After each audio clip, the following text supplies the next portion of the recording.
ஓம் ஸ்ரீ ராகவேந்திராய நமக. நேற்று உரையில் ஸ்ரீ ராகவேந்திரர் தன்னுடைய ஜாதகத்தை வேறொருடைய ஜாதகம் என்று சொல்லி 3 ஜோதிடர்களிடம் கொடுத்து அந்த ஆயுசை கணிக்க சொல்ல 3 ஜோதிடர்களும் வெவ்வேறு வருடங்களை சொல்கின்றார்கள். அதாவது 100, 300, 700 என்று சொல்லும்போது ஸ்ரீ ராகவேந்திரர் நீங்கள் மூவரும் சொன்னது சரிதான், எதுவுமே தவறல்ல என்று சொன்னவுடன் அந்த ஜோதிடர்கள் 3ம் எவ்வாறு சரியாக இருக்கும் என்று கேட்க அதற்கான விளக்கத்தை கொடுக்கின்றார் ஸ்ரீ ராகவேந்திரர் என்று நேற்றைய உரையை நாம் முடித்திருந்தோம் அல்லவா? வாருங்கள் தொடர்ந்து பார்ப்போம். எப்படி 3 விளக்கங்களும் அதாவது 3 கணிப்புகளும் சரியாக இருக்கும் என்று அவரிடம் கேட்க அதற்கான விளக்கத்தை சொல்கின்றேன் என்று ஸ்ரீ ராகவேந்திரர் சொல்லத் தொடங்கினார். நீங்கள் மூவரும் 3 கோணங்களில் எனது ஜாதகத்தை கணித்திருக்கின்றீர்கள். அதாவது தேக சிருஷ்டி, கிரந்த திருஷ்டி, பிரபாவ திருஷ்டி என்று 3 கோணங்களில் மூவரும் விடை சொல்லியிருக்கின்றீர்கள். 3மே மிகவும் சரியானது. அதாவது தேக சிருஷ்டியின் போது எனது ஸ்தூல சரீரம் இயங்கும் காலம் 100 வருடங்கள். கிரந்த திருஷ்டியின்படி எனது கிரந்தங்கள் அதாவது நூல்கள் பிரகாசமடையும் காலம் 300 வருடங்கள். பிரபாவ திருஷ்டியின்படி எனது பிருந்தாவன காலம் 700 வருடங்கள். இதுதான் சரியான கணிப்பு. 100 ஆண்டுகள் பூத உடலுடன் இருப்பேன். பின்னர் பிருந்தாவன பிரவேசம் செய்து 700 வருடங்கள் ஜீவனோடு பிருந்தாவனத்தில் வாசம் செய்வேன். எனது நூல்கள் எல்லாம் பிரகாசமடையும் காலம் 300 வருடங்கள். இதைதான் நீங்கள் 100, 300, 700 என்று சொல்லியிருக்கின்றீர்கள் என்று ஸ்ரீ ராகவேந்திரர் சொன்னதும் முதலில் எல்லோருக்கும் ஆச்சரியமாகத்தான் இருந்தது. அப்படியானால் பிருந்தாவன பிரவேசத்திற்கு இன்னும் எத்தனை நாட்கள் இருக்கின்றது என்று கணக்கில் சிஷ்யர்கள் ஆண்டார்கள். ஆனால் அதற்கு அவசியம் இல்லாமல் வேறொரு நிகழ்ச்சி நடந்தது. அந்த நிகழ்ச்சியை வரும் உரைகளில் பார்க்க இருக்கின்றோம். அதற்கு முதலாக இந்த நிகழ்ச்சியை பற்றிய ஒரு பிரச்சனை இருக்கின்றது. அதை இப்போது சற்று அலசுவோம். அதாவது ஜோதிடர்கள் 100, 300, 700 வருடங்கள் என்று சொன்னதற்கு முதல் 100 வருடங்கள் தான் சூர சரீரத்துடன் இருக்கும் காலம் என்று ஸ்ரீ ராகவேந்திரர் கூறுவதாக பார்த்தோம் அல்லவா? அதை தவறு என்று சிலர் வாதிடுகின்றார்கள். அதாவது அவர் பூதவுடன் இருந்த காலம் 100 ஆண்டுகள் கிடையாது, 90 ஆண்டுகள் தான் என்று சாதிக்கின்றார்கள். அதற்கு அவர்கள் கூறும் காரணம் ஸ்ரீ ராகவேந்திரர் சந்நியாசம் இருக்கும்போது அவருக்கு வயது 43 இருக்கும். அவர் ஸ்ரீமடத்தின் பீடத்தில் 47 ஆண்டுகள் இருந்தார் என்றால் அதனால் அவரது உலக வாழ்க்கையின் காலம் 90 ஆண்டுகள் தான், 100 அல்ல என்று ஆதாரத்தோடு சொல்கின்றார்கள். ஜெய ஜெய ஜெய வீவ ராகவேந்தா என்று துவங்கும் ஸ்ரீ குருராஜ நாமாவளி என்று பக்தர்கள் அனைவராலும் பாராயணம் செய்யப்பட்டு ஸ்ரீ சுவாமிகளை அர்ச்சிக்க பக்தி சக்தியோடு உபயோகப்படுத்தப்படுகின்றது. அந்த நாமாவளியிலேயே பயங்களை போக்குபவர், துக்கங்களை களைபவர் என்றெல்லாம் சொல்லிக்கொண்டே ஸ்ரீ ராகவேந்திரன் வாழ்க்கையும் அதில் அழகாக சித்தரிக்கப்பட்டிருக்கின்றது. அப்படிப்பட்ட நாமாவளியிலே 100 மனுஜகே ராகவேந்திரா, 700 பிருந்தாவன, 300 கிரந்தக்கே என்று வருகின்றது. ஸ்ரீ ராகவேந்திரர் மத்வாச்சாரியார் பரம்பரையில் அவதரித்த பிராமணர். மத்வ பிராமணர்களின் தாய்மொழி கன்னடம்.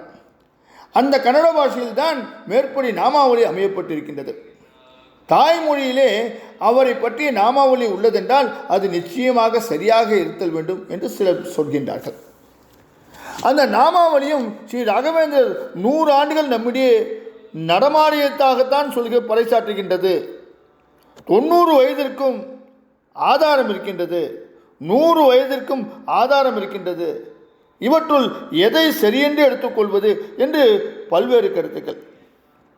இது குறித்து நாமும் ஆராய்ச்சி செய்வோம் என்றால் மேலும் பல புது குழப்பங்கள்லாம் வரும்.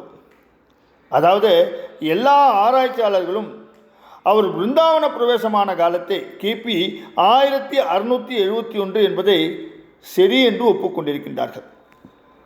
அவர் சந்நியாச ஆசிரமம் மேற்கொண்ட போது கூட அவரது வயது அப்போது 43 அல்ல என்றும் 27 அல்லது 28 என்றும் அவர் பீடாதிபதியாக சுமார் 48 ஆண்டுகள் விளங்கினார்கள் என்று ஒரு ஆராய்ச்சியின் மூலம் தெரிகின்றது. இது கூட பரவாயில்லை. ஆனால் அவர் அவதரித்த காலத்தை காணும்போது அதில் தான் ஏகப்பட்ட வித்தியாசங்கள் தென்படுகின்றது. 10 ஆண்டுகள் 12 ஆண்டுகள் வித்தியாசப்படுகின்றது. ஸ்ரீ ஸ்ரீ ராகவேந்திர சுவாமிகளின் ஜனன ஆண்டினை தோராயமாகவாவது கணக்கிட வேண்டிய கட்டாயம். இதை பற்றி ராகவேந்திர மகிமை 2ஆம் பாகத்தில் சத்யநாதன் அவர்கள் சொல்லியிருக்கின்றார்.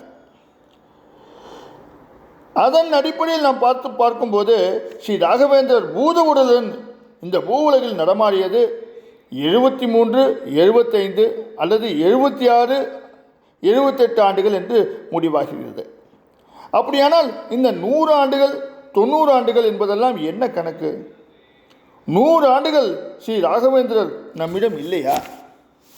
ஸ்ரீ ராகவேந்திரன் சொன்னதன் பொருள் அப்படியல்ல. பஞ்ச பௌதீக ஸ்தூல சரீரத்துடன், அதாவது பூத உடலுடன் 100 ஆண்டுகள் வாழ்வேன் என்று சொன்னார் அல்லவா?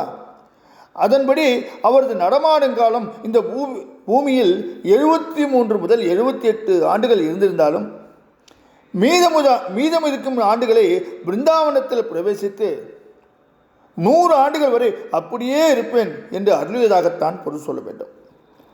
அதன் பின்னர் 700 ஆண்டுகள் வரை சூட்சும உடலுடன் இருந்து வருகின்றார்.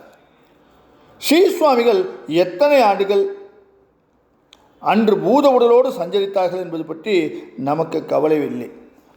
அவர் 700 ஆண்டுகள் பிருந்தாவனத்துக்குள் ஜீவனோடு வாழ்வேன் என்று வாழ்ந்து வரும் காலத்தில் நாமும் வாழ கொடுத்து வைத்திருக்கின்றோமே, அதுவே நமது பூர்வ ஜென்ம புண்ணியம்தான் என்ற நினைவே நம்மிடம் மேலோங்கி இருக்க வேண்டும். பக்தர்களிடையே இது ஒன்றும் பெரிய பிரச்சனையாக எழவில்லை. அப்படி இதுவே பிரதானமாக உருவெடுத்தால் அதற்கு ஸ்ரீ ராகவேந்திரர் பிரத்யட்சமாகி பிரச்சனையை தீர்த்து வைப்பார் என்பது திடமான நம்பிக்கை. ஏனென்றால் 19ஆம் நூற்றாண்டில் மந்திராலயத்தை அரசுடைமையாக்க அரசாங்கம் முயன்றபோது 17ஆம் நூற்றாண்டில் பிருந்தாவனஸ்தரான ஸ்ரீ ராகவேந்திரர் விசாரணைக்கு வந்திருந்த ஆங்கிலேய அதிகாரி தாமஸ் மன்ரோவிற்கு காட்சி கொடுத்து பிரச்சனையை தீர்த்து வைத்ததை நாம் பார்க்கின்றோம். அதனால் முக்கியமில்லாத ஒன்றுக்கு முக்கியத்தை தர வேண்டாம். இனி ராகவேந்திர பிருந்தாவன பிரவேசம் ஆவதற்கு இன்னும் எத்தனை காலம் இருக்கின்றது என்பதை நாம் பார்க்க போகின்றோம். இன்று விரிந்து நாளை சந்திப்போமா? ஓம் ஸ்ரீ ராகவேந்திராய நமக. ஓம் ஸ்ரீ ராகவேந்திராய நமக. ஓம் ஸ்ரீ ராகவேந்திரா. ஓம் ஸ்ரீ ராகவேந்திர.